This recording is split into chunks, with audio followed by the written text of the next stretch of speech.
শিক্ষা ও স্বাস্থ্যে জোর দিয়ে ৩ লাখ কোটি টাকার এডিপি প্রস্তাব, ভঙ্গুর অর্থনীতি থেকে বেরিয়ে আসার পদক্ষেপ ব্যাখ্যা মন্ত্রীর। স্থানীয় নির্বাচনে দলীয় প্রার্থী মনোনয়নের খবরে উদ্বিগ্ন সিইসি, ভালো নির্বাচনের সংস্কৃতি গড়ে তোলার আহ্বান। পুলিশের এলিট ফোর্স হিসেবে থাকবে র্যাব, জানালেন স্বরাষ্ট্রমন্ত্রী। জবাবদিহি নিশ্চিতে হচ্ছে নতুন আইন। গ্রামীণ ব্যাংকের সুদ হার অন্য ব্যাংকের সঙ্গে সামঞ্জস্য রাখতে রুল, আরোপিত হারকে কেন শোষণমূলক বলা হবে না জানতে চান হাইকোর্ট। চুক্তিতে রাজি না হলে ইরানের পুরো সভ্যতা ধ্বংসের হুঁশিয়ারি ট্রাম্পের। ইউরেনিয়াম সমৃদ্ধ করা নিয়ে কোনো আপোষ হবে না, জানালো ইরান। স্বাগত জানাচ্ছি দ্য বিজনেস স্ট্যান্ডার্ডের নিয়মিত আয়োজন টিভিএস রাত ৮টার সংবাদে। সঙ্গে আছি তামান্না খন্দকার। দেখছিলেন সংবাদ শিরোনাম, এবার বিস্তারিত। প্রথমবারের মতো বার্ষিক উন্নয়ন কর্মসূচি এডিপির আকার ৩ লাখ কোটি টাকা ছাড়িয়ে গেল। প্রধানমন্ত্রী তারেক রহমানের সভাপতিত্বে ১৮ মে জাতীয় অর্থনৈতিক পরিষদ NECর সভায় নতুন এই এডিপি অনুমোদন দেওয়া হয়। এবার বার্ষিক উন্নয়ন কর্মসূচিতে শিক্ষা ও স্বাস্থ্য খাতে প্রাধান্য দেওয়া হয়েছে। এত বড় এডিপির যৌক্তিকতা ব্যাখ্যা করে অর্থ ও পরিকল্পনা মন্ত্রী আমির খসরু মাহমুদ চৌধুরী বলেন, উন্নয়নের জন্য উচ্চাকাঙ্ক্ষা প্রয়োজন, তাই বড় উন্নয়ন বাজেট নেওয়া হয়েছে। তিনি আরও বলেন, টিউবওয়েলের পানি কমে গেলে যেমন পানি ঢেলে চাপ বাড়াতে হয়, তেমনি ভঙ্গুর অর্থনীতি থেকে বেরিয়ে আসতে বড় বিনিয়োগ প্রয়োজন, আর বিনিয়োগ ছাড়া অর্থনীতিকে ঘুরে দাঁড় করানো সম্ভব নয়।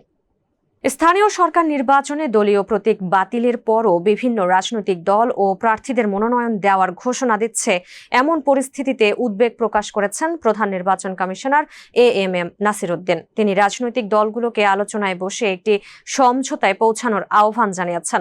১৮ মে রাজধানীর আগারগাঁওয়ে নির্বাচন প্রশিক্ষণ ইনস্টিটিউটে এক অনুষ্ঠানে এই কথা বলেন তিনি। সিইসি বলেন, দল থেকে অলরেডি মনোনয়নের ঘোষণা দেওয়া হচ্ছে, এটা আমার কপালে চিন্তার ভাঁজ ফেলেছে। রাজনৈতিক দলগুলো উচিত নিজেদের মধ্যে বসে বিষয়টির একটা ফয়সালা করা। তিনি আরো বলেন, আমরা ভালো নির্বাচনের সংস্কৃতি চালু করতে চাই। বিশ্বের উন্নত গণতান্ত্রিক দেশগুলোর মতো একটি গ্রহণযোগ্য ও সুষ্ঠু নির্বাচনী পরিবেশ গড়ে তুলতে রাজনৈতিক দলগুলোর মধ্যে পারস্পরিক বোঝাপড়া প্রয়োজন।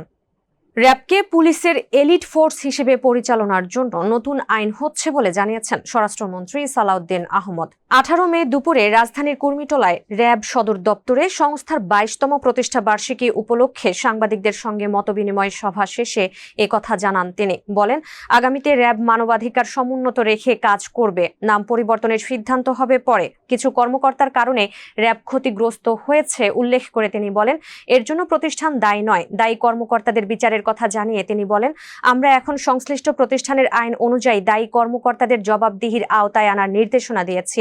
নতুন আইনে র্যাবের ক্ষমতা, দায়িত্ব, জবাবদিহি ও স্বচ্ছতার বিষয়গুলো নির্ধারিত থাকবে, বলেন স্বরাষ্ট্রমন্ত্রী।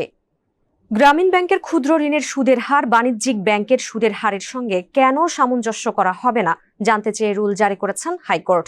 বাংলাদেশের ভূমিহীন ঋণ গ্রহীতাদের ওপর গ্রামীণ ব্যাংকের আরোপিত এই সুদের হারকে কেন শোষণমূলক হিসেবে গণ্য করা হবে না রুলে, তাও জানতে চাওয়া হয়েছে।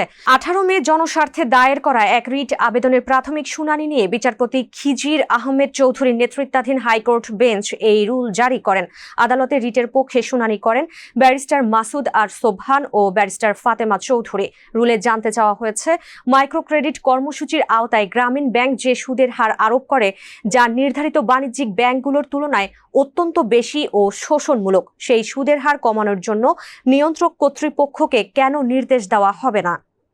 তাড়াতাড়ি চুক্তি না করলে আবারও ইরানে হামলার হুঁশিয়ারি দিয়েছেন মার্কিন প্রেসিডেন্ট ডোনাল্ড ট্রাম্প। নিজস্ব সামাজিক মাধ্যম ট্রুথ সোশ্যালে তিনি লিখেছেন, ইরানের সময় দ্রুত ফুরিয়ে আসছে, তাদের এখনই দ্রুত পদক্ষেপ নিতে হবে, নইলে শেষ পর্যন্ত তাদের কিছুই অবশিষ্ট থাকবে না। এদিকে ট্রাম্পের হুমকির তোয়াক্কা না করে অটল অবস্থানে রয়েছে ইরান। ইউরেনিয়াম সমৃদ্ধকরণের অধিকার নিয়ে কোনো প্রকার আলোচনা বা আপোষ করবে না ইরান, বলেছেন দেশটির পররাষ্ট্র মন্ত্রণালয়ের মুখপাত্র ইসমাইল বাঘাই। তিনি আরও বলেন, আলোচনা বা আপোষ করার মতো বিষয় এটি না।